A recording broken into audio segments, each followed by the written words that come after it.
à vous, c'est Alexandre et bienvenue dans mon émission Sous la Varangue. Sous la Varangue, c'est une émission qui parle de culture, d'histoire et d'événementiel. Aujourd'hui, nous retrouvons Bruno Gossard pour la deuxième fois. Bruno Gossard est triple médaillé d'or et d'argent des rhums arrangés. Les rhums arrangés, c'est l'un des sujets favoris des Réunionnais. Et nous allons voir un rhum vanille et un rhum litchi. Et c'est tout de suite dans Sous la Varangue.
Alors, nous sommes dans le laboratoire de Bruno Gossard et Bruno, bienvenue. Voilà.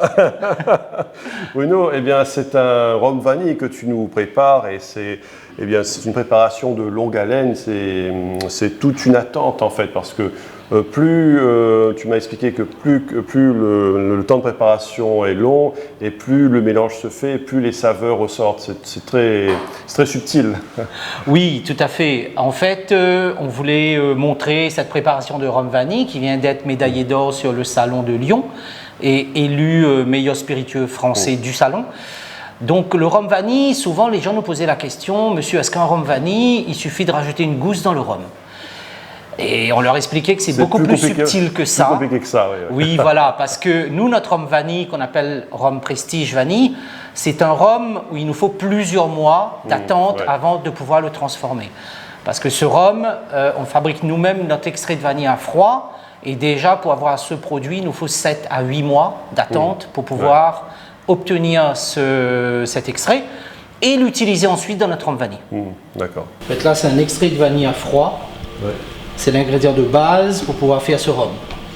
Alors, l'extrait de vanille à froid, il faut savoir qu'il faut entre 6 à 7 mois.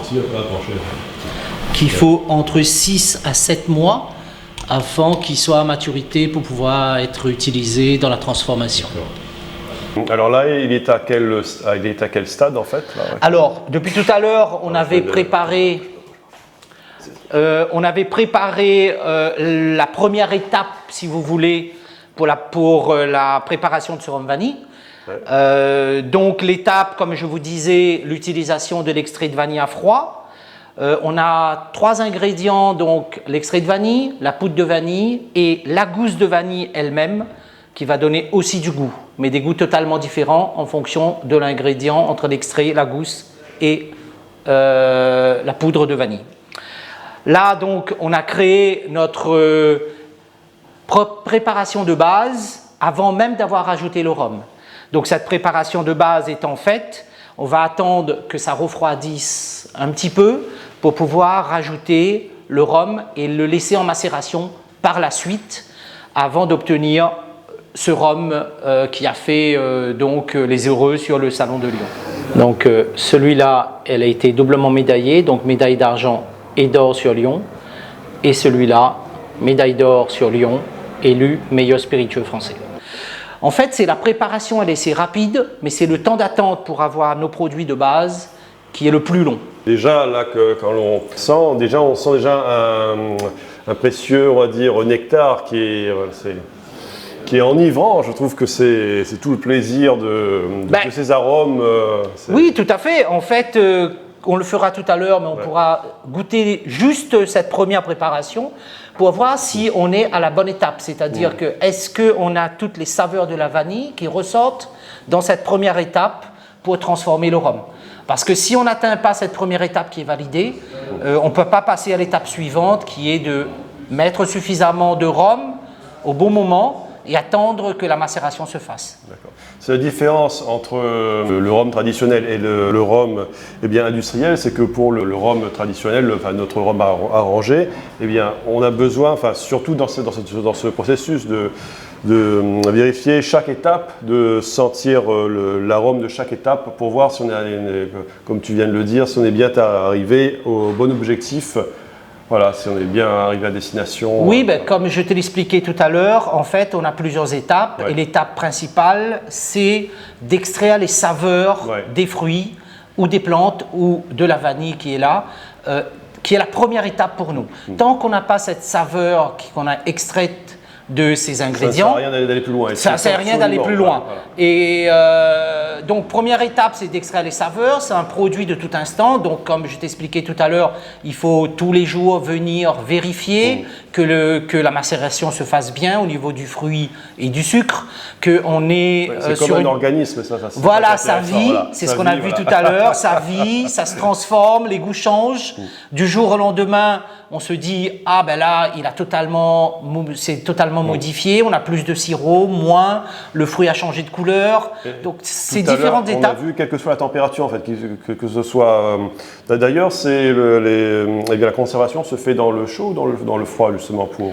Alors, si on veut avoir plus de saveur, il faut que ce soit dans le froid. D'accord. C'est là où on arrive à avoir plus de... Alors, il faut à la fois deux ingrédients, je dirais l'extrait à froid et le temps. D'accord. Donc, en fonction des ingrédients, ils demandent plus de temps. On parlait tout à l'heure, l'extrait, c'est 7-8 mois. Et pour les fruits, on va dire plusieurs jours est nécessaire pour pouvoir faire que le sucre et ce fruit travaillent et extraient totalement les saveurs que l'on utilise ensuite pour transformer le rhum. Comme tu peux voir, c'est presque un effet chimique. On a c'est en train de bouger, c'est en train de transformer, c'est en train de vivre. Et c'est ça qui fait que ce mélange va faire en sorte que l'ingrédient va totalement se macérer et devenir meilleur. Là, je viens de rajouter le rhum pur. Ah, d'accord.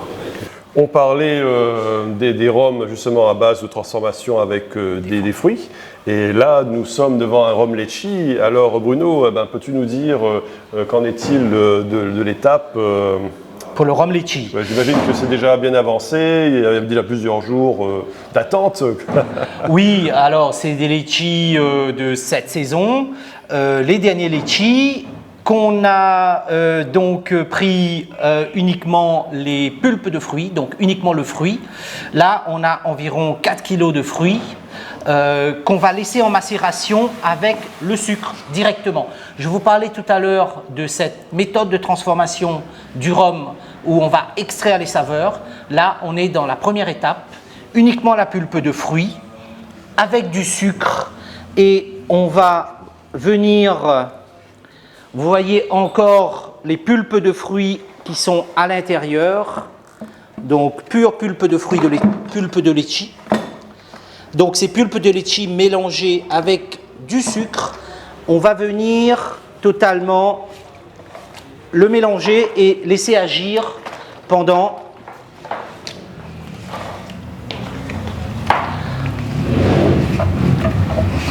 donc cette étape elle est très importante parce que c'est l'étape qui nous permet d'avoir les saveurs du fruit qui vont se libérer dans le sucre.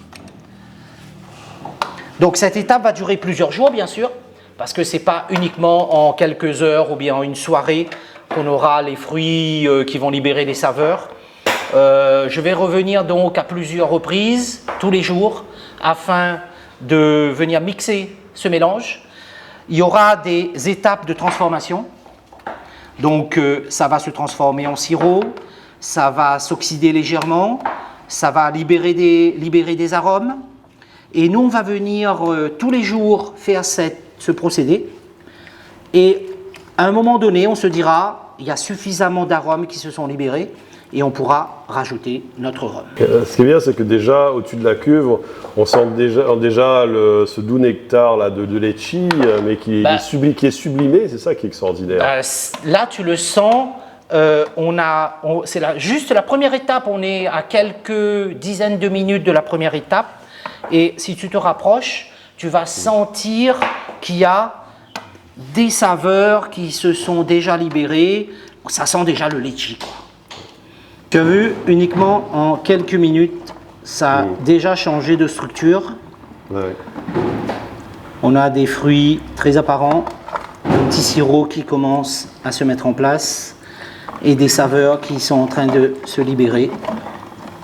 Oui, il y a plus de jus qui se détache justement du fruit, là, du litchi, là, ça qui est... Oui, chose qu'on n'aurait pas pu avoir si on mettait à tremper dans le rhum directement et on n'aurait pas eu cette saveur qui se serait libérée uniquement dans du rhum. Donc on est à notre première étape. Bruno, la première étape est finie. Alors, quelle est la suite des opérations? Alors, après cette première étape, je vais revenir régulièrement, je dirais tous les jours, pour venir faire cette manipulation de mixage, de tourner l'ingrédient afin qu'il libère encore plus les arômes. À chaque fois, en le remuant, ça va retravailler le produit et on aura des arômes qui vont être différents. Donc ça, on va dire au bout de plusieurs jours. Et lorsqu'on se rendra compte que le produit il est bon, il a libéré suffisamment d'arômes, c'est juste à ce moment que je rajouterai le rhum et je laisserai encore en macération. En tout cas, ma vision du rhum arrangé a changé parce que avant, je prenais du rhum industriel, et je mettais des fruits dedans et je laissais le rhum travailler. Mais en fait, là, j'ai vu que c'est, le rhum artisanal, c'est tout un travail. D'ailleurs, pour ce niveau d'excellence que tu as atteint, parce que tu es un champion du monde, tu as une médaille d'or, donc c'est quelque chose, un niveau d'excellence que tu as franchi, et donc je verrai les choses autrement et peut-être que j'essaierai d'obtenir, d'aller dans cette voie-là, on va dire. En tout cas, ce que j'espère, c'est que très prochainement, tu me fasses goûter ton rhum avec cette préparation qui est là. Je vais essayer. Voilà. Comme vous le savez, chaque famille créole a sa technique de rhum arrangé. Et Bruno Gossard nous a éclairé sur ce sujet. Et je bois à sa santé. Et d'ailleurs, j'ai avec moi l'un de ces rhums arrangés. Santé. Hein.